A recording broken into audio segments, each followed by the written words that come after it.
Ilang araw bago ang deadline ng pagpa-file ng income tax return, kinalampag ng Unyon ng mga empleyado ng gobyerno ang kawanihan ng Bureau of Internal Revenue sa Agham Road kaninang umaga upang idulog ang hindi patas sa paniningil ng buwis sa mga pampubliko at pribadong manggagawa. Hindi raw kasi napagtutuunan ng pansin ang mga malalaking negosyante at mga profesional. Ang aming panawagan, tax cut, hindi wage cut. Ang mga government employees ay pumapasa na napakalaking buwis.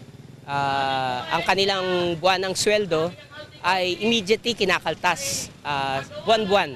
Hindi pa dumadating yung deadline na April 15, kumbaga prepaid, nagbayad na ng mas maaga. Gayon din sa mga manggagawa sa pribadong sektor.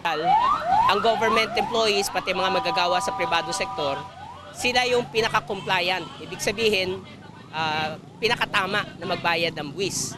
Pero sa parehong pag-aaral na ito, ang worst violators daw, mga tax evaders, ay yung mga malalaking negosyante, mga big businesses, kasama na rin yung mga professionals. Ayon pa sa grupong Courage, hindi rin daw makatarungan ang dagdag buwis na sinisingil mula sa kanilang mga benepisyo, katulad ng bonus at 13-month pay. Ang definition ng fringe benefits, iba't yung uri ng allowances at benefits na natatanggap sa pamamagitan ng sama-samang pakikipagtawaran o hindi.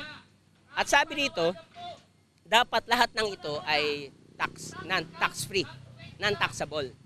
Pero sa same tax code, merong provision na sinasabi na kapag ang kabuuang halaga nito sa isang taon ay humigit 30,000 pesos, 30,000 pesos, yung kalabisan nito, labis sa 30,000, ay taxable na. Sagot naman ng BIR dito. May delegated yan galing sa ating mambabatas na maaring pag-aralan at i-upgrade yan. Kundi sa kasalukuyan po, nasa pag-aaral pa rin yan. Pero isang malaking hadlang ay saan namin kukunin yung mawawalang revenue doon.